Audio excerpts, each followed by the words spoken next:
Hey guys, I'm Sadie and I'm going to be talking about leadership. Leadership is the process of guiding and directing behavior of people in the work environment. Leadership is among the most researched but least understood social processes in organizations. Leadership styles: there's formal leadership and informal leadership. Formal leadership is officially sanctioned leadership based on the authority of a formal position.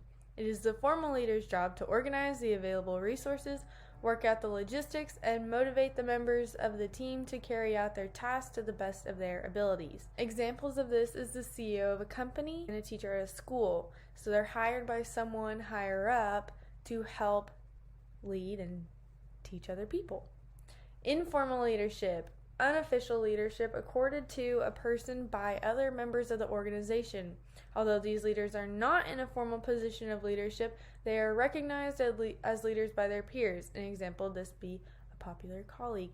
A group with both formal and informal leaders is likely to see conflicts if they don't share the same vision.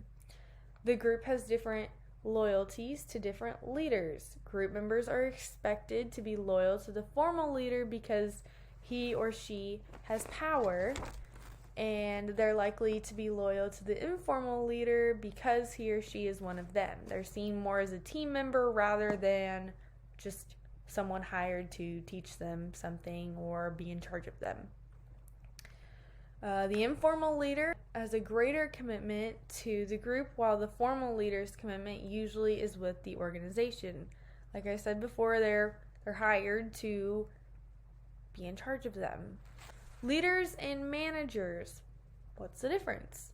A leader is an advocate for a change and new approaches to problems. The leadership process is setting a direction for the organization, aligning people with that direction through communication, motivating people to action, partly through empowerment and partly through basic need of gratification. A manager is an advocate for stability in the status quo. The management process would be planning and budgeting, organizing and staffing, controlling and problem solving. So the differences between leaders and managers would be a leader also coaches, while a manager directs. A manager was hired to manage people, which means they're making sure everyone's doing what they're supposed to be doing. They're not necessarily coaching someone to do better and be better and learn a certain skill and grow as a person. Well, most leaders normally do that. A leader creates fans while a manager has employees. Manager directs other people, is in charge. They're hired to be in charge of other people. They're not hired to, in a manager position, make someone better. Leaders are unique while managers are a copy. Managers have a set of rules that they're given and guidelines and what they're supposed to do, what they're supposed to get done, and that's what they do. While a leader is coming up with new ideas, they're motivating the people, their colleagues, their friends, their company to come up with new ideas to be better and to be different than other people. They're different because that's how you get recognized by other people. That's how you become big. You're different than other people. You're not just a cut and paste. But with that being said, a great manager also has leadership skills. They can create goals. They have a vision that they use to encourage employees to work to reach their goals. So a great manager is going to help their employees, the people they're over, grow their skills and become better at what they're doing. They're going to teach them to get to their place one day. They act more like a coach than just a manager. Followership: the process of being guided and directed by a leader in the work environment. The traditional stereotype of the follower or employee is of someone in a powerless, dependent role rather than in a prominent, active, significant role. So I don't really like this because I feel like there's a stigmatism against being labeled as a good follower. No one wants to be the well, there's some people who do. Not everyone wants to be labeled as a good follower. A lot of people want to be different and lead people and feel like they have some kind of influence over other people. But you need the qualities of a good follower to be a good leader. You need to work well with others. You need to be responsible. You need to have organizational skills. You need to be able to come up with good ideas in your group. Those are all also skills that leaders have. They need those to be able to be a good leader. So when you're a good follower, it doesn't mean that you can't be a good leader as well. But if you cannot be a good follower, you most likely can't be a good leader. Hi guys, it's Morley, and I'm going to be talking about some trait theories and behavioral theories that have to do with leadership and followership. So starting with our trait theories, the first trait theory studies, they kind of just aim to identify physical attributes, personality characteristics, and abilities that kind of set leaders apart from the group. So some of these personality traits are originality, self-confidence, integrity, mood optimism, adaptability. Some leader abilities are intelligence, verbal, they have really good social skills, they have really good speech fluency, and they're cooperative. So these were all just some characteristics or personality traits about someone that they think kind of sets them as being a leader versus just part of the group. So this line of research found a lot of really cool, interesting things, a lot of unique things were found, but there's very few valid generalizations that have stemmed from this line because there hasn't been a lot of backup research done, or the research, they couldn't really just 100% say that they have all these characteristics. So that's what kind of leads us into... Hello, my name is Erin Taggart, and I will be talking about the behavioral theories. So first I'm just going to read what it states in that little paragraph. It says, behavioral theories emerge from the absence of trait theories. Trait theories told us what leaders were like, but not how they behaved. Three theories are foundations of many modern leadership theories, like the Ohio State studies, Michigan studies, and the Lewin, Lippitt, and White studies. So basically it's just saying how there was a lot of information and research about how leaders were like, but not how they behaved to employees and other people. So that's where this was kind of born from. And so there are three types of leadership styles, and they are the autocratic style, the democratic style, and then the laissez-faire style. Right. So the first one I'll be talking about is the autocratic leadership style, and I'll just read what it says in there. It's a style of leadership in which the leader uses strong directive controlling actions to enforce the rules, regulations, activities, and relationships in the work environment. So like an example of this is if you're like in Amazon and you're working in the warehouse and they have like strict rules, you have to do everything the way they say it. You don't really have any freedom to be like, I think this idea would work better in this, because they have all the they have everything planned out for you, so you don't have anything to decide. But it's very efficient, and so you get your work done very fast. There's no room for kind of gray area, like, oh, I didn't know this because you didn't tell me. Like, they tell you everything you need to do. And so the pros of this is it's quick decision making, total control, close supervision, order and discipline, and clear direction. But the cons is a one-way communication. It can be very stressful for workers. There's a lack of freedom and trust. There's no development, and it's over-dependent on leader. And so I'll read the little third paragraph. It says, autocratic leadership is useful in situations where decisions need to be made quickly or when control is necessary, especially when in a dangerous situation. Some people who used and believed in this style of leadership are Bill Gates, Queen Elizabeth I, and Adolf Hitler. The second leadership style is democratic.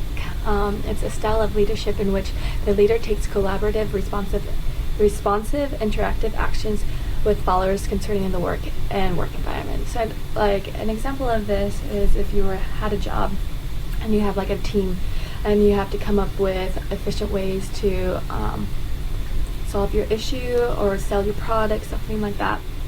And you all have ideas, you put in your ideas, you all make a plan at the end of what you guys want to do, and it's kind of a plan that all your ideas are mushed together into like the perfect plan, you know? And so it can be very motivating, and you could, like, someone who's really creative would love this job because they feel like they have a voice and have a say in what they are doing with their work. So it's a very satisfying job for those types of people. So the pros is motivation, a freedom, range, and creativity, promote development of productivity. It allows trust and respect in the workforce, and it's collaborative. Some cons is it takes time to make decisions because everyone has their own say. It will get passed down and down and down. So if you need to make a decisive decision, it's kind of hard with this leadership style. It lacks of control because the leader will let everyone discuss and stuff like that. Has favoritism, so the leader might like someone more than the other person and value their opinion over this person's, and it can lead to indiscipline. And not everyone works at the same level. This is kind of important to understand because everyone, this leadership style would work great if everyone gave their 100%. They all worked very hard and motivated, but some people, they go to work, they have a bad day, they might not want to do anything, so it will bring down the whole team. So I'll read the third little thing. It says, democratic leadership is useful when the working team are skilled and eager to work and share their knowledge with each other. It is also useful when a lot of time can be used. Some people who use this and believe in this style of leadership are George Washington, Indra Nooyi, which is the CEO of PepsiCo, and Abraham Lincoln. All right, this one. The third leadership style is the laissez-faire. So it's basically a style of leadership in which the leader fails to accept the responsibilities of the position. So it gives, instead of the leader being able to give a lot of discipline and order to their employees, they kind of leave it up to the employees to do what they need to do. So some pros of that is personal growth, innovation, creativity and freedom, faster decision making, optimizes experience, high job satisfaction.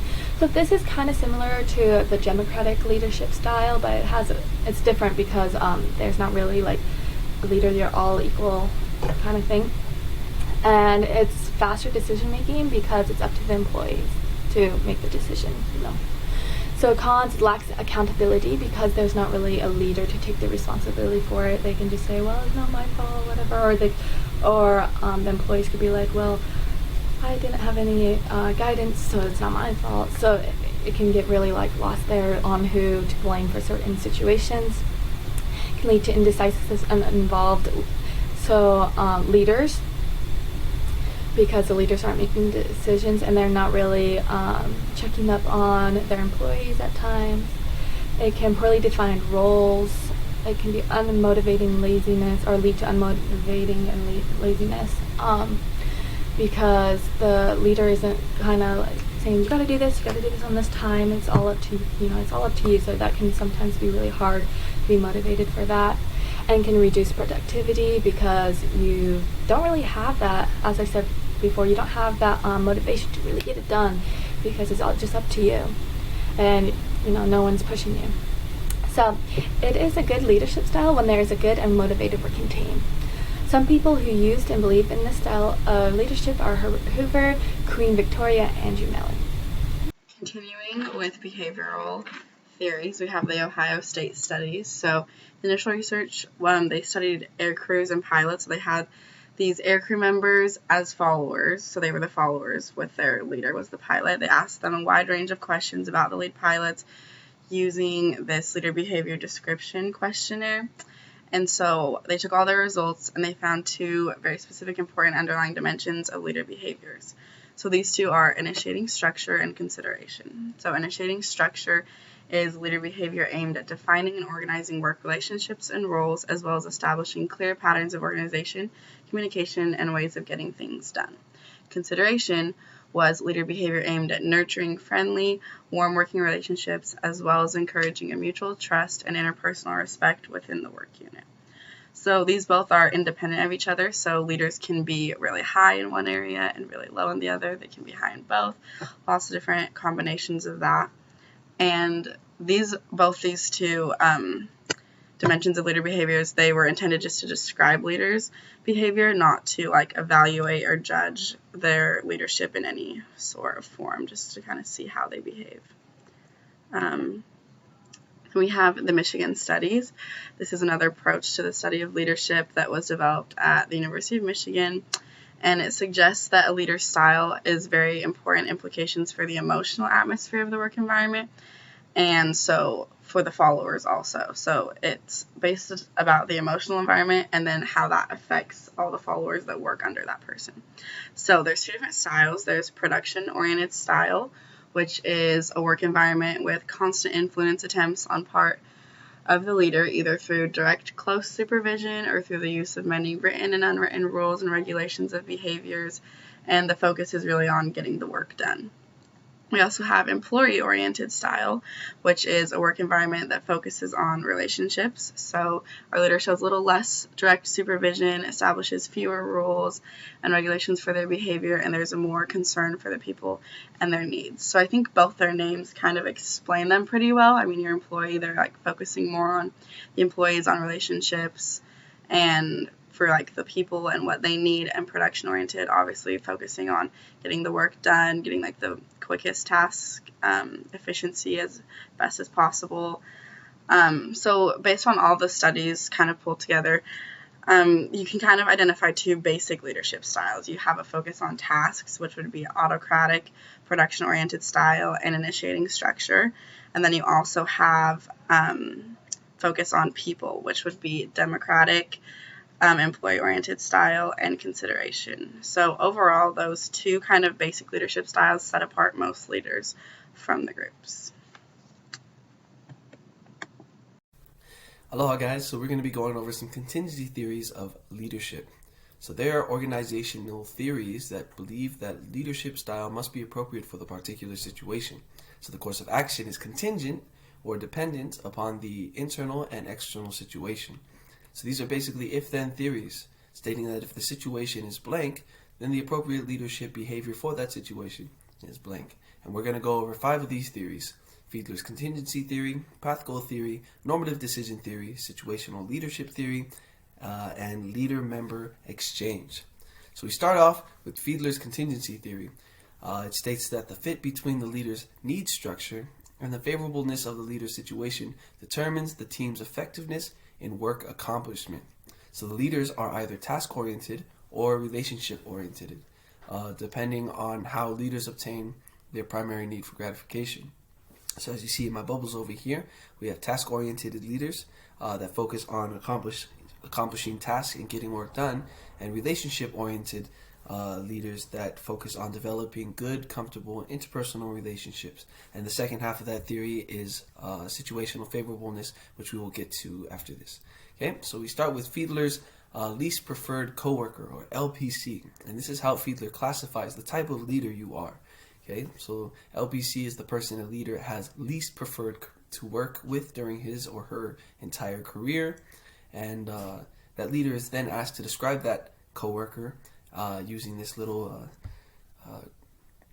scale right here, and depending on that scale we can find the type of person that you are, the type of leader that that person is. Okay, so high LPC, or positive feedback or positive descriptions, such as pleasant, efficient, and cheerful, mean that you're a relationship oriented leader. Okay, and low LPC, the opposite, negative descriptions, means that you have, or you are, a task oriented leader.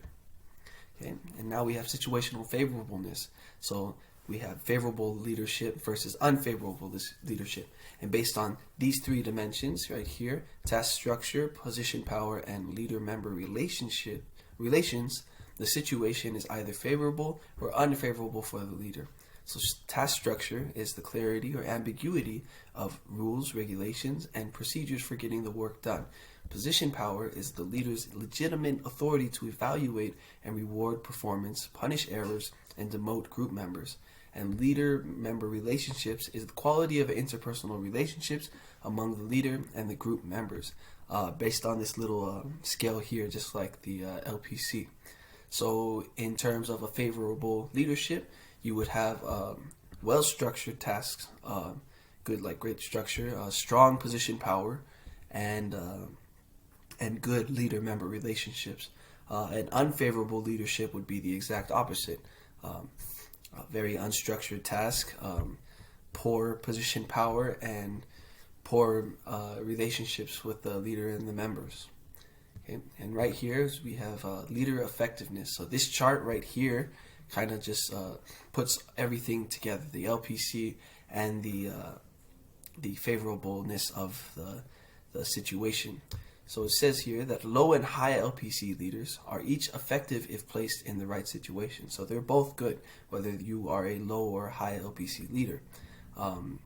It says low LPC or task-oriented leaders are most effective in either favorable or very unfavorable situations. Just like in this chart right here, you have the favorable leader in a good, with good member relationships, structured tasks, and strong leader power positions. And you can see it's most effective for those with low LPC. Same over here for the exact opposite. But right around here in the middle, you see high LPC relationship-oriented leaders are most effective in situations of immediate favorableness. So right here, good relations or moderately poor relations, structured or unstructured, and the leadership power position is weak or strong. So it looks like it has a lot to do with the relations than the structure or the power. Okay, next we have path goal theory. So path goal theory was founded by Robert House. He developed a path goal theory of leader effectiveness based on an expectancy theory of motivation. Excuse me. It assumes that the leaders adapt their behavior and style to fit the characteristics of the followers and the environment in which they work. And the leader uses the most appropriate of the 4 leader behavior styles, right here, directive, supportive, participative, and achievement-oriented, to help followers clarify the paths that lead them to work and personal goals. So based on the follower characteristics and workplace characteristics and taken into consideration, the leader would choose whatever type of behavior style works more effectively to help the follower reach his goals and work better. Okay. And next we have the Vroom-Yetton-Jago normative decision model, or the normative decision theory. And this model here helps leaders and managers know when to have employees participate in the decision-making process, and determines the appropriate decision-making strategy to use when a problem arises. So those 5 forms of decision-making strategies are decide, consult individually, consult with your group, facilitate, or delegate, all which are run by the leader or mostly the group for the rest of them, really.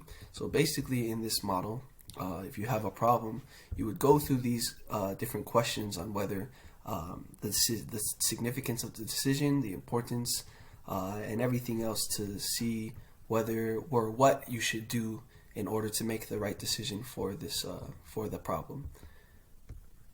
Okay, next we have situational leadership. So situational leadership was developed by Paul Hersey and Kenneth Blanchard, and it suggests that the leader's behavior should be adjusted to the maturity level of the followers.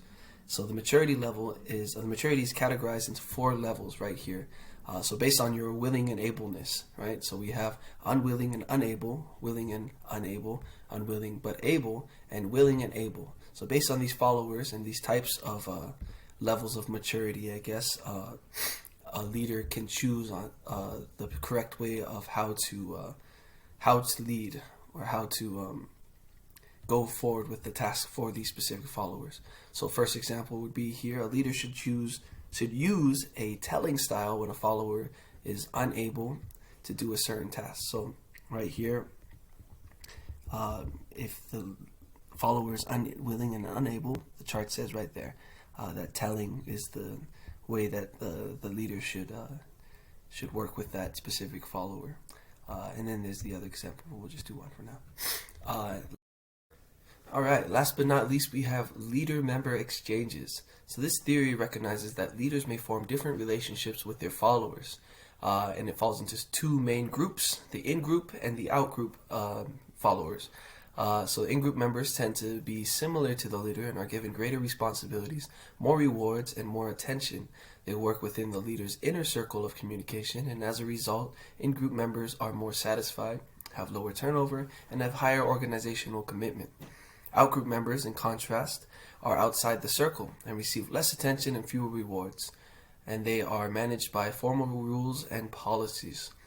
Over here on the right, you see that I have two little boxes with lists for the traits of in-group and out-group members. I'm not going to go over them, but it's clear that in-group members receive a lot of positive benefits because they're closer to the leader. You can see they can become models of appropriate behavior, their communication leads to higher performance, and their stress comes from added responsibilities, but nothing else because they have pretty high confidence since they're so close to the leader. Outgroup members are just unfortunately the exact opposite. They tend to retaliate, more likely to retaliate. Their stress comes from being left out of communication.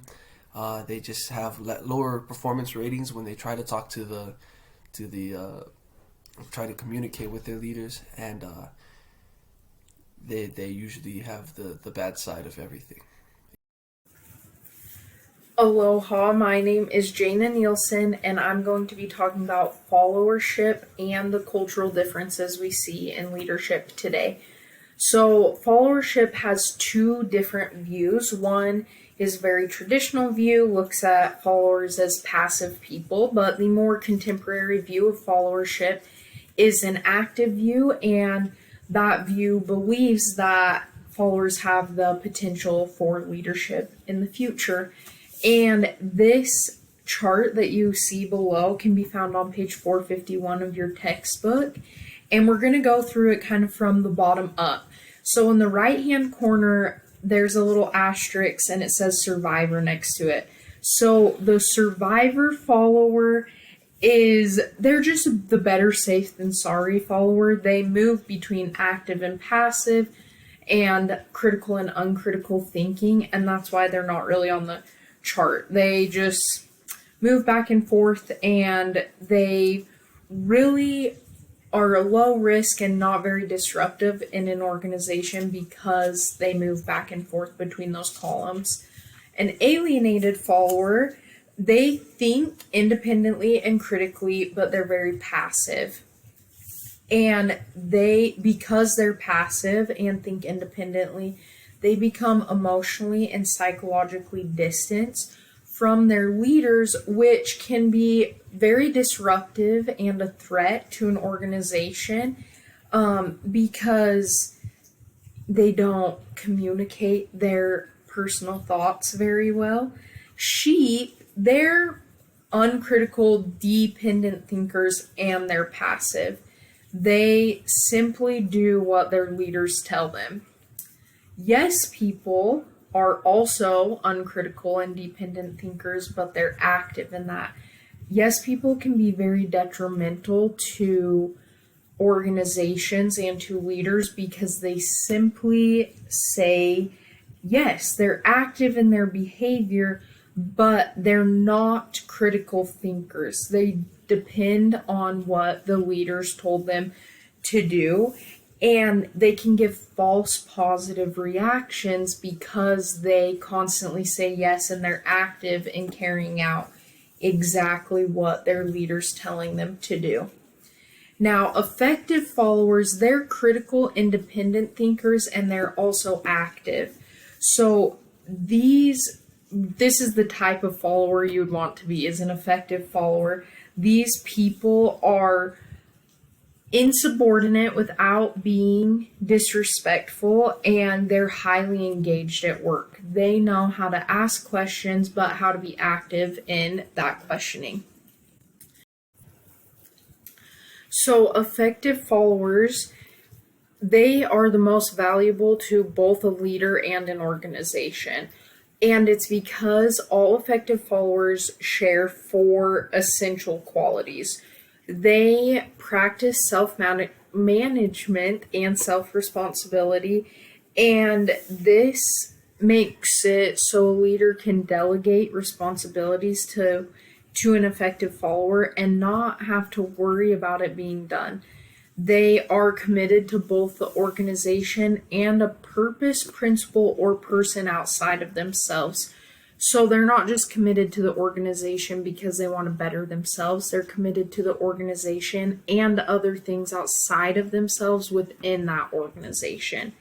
They invest in their own competence and professionalism, and they focus their energy for maximum impact. They're super involved in their organization, and they're constantly looking to improve themselves and to make the biggest changes, differences that they can.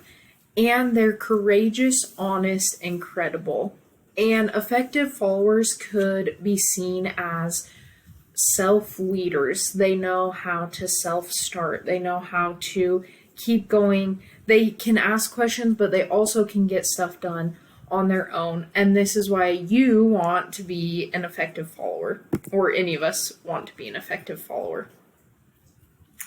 So the dynamic follower, this comes when there are caring leaders and they create a relationship with their followers.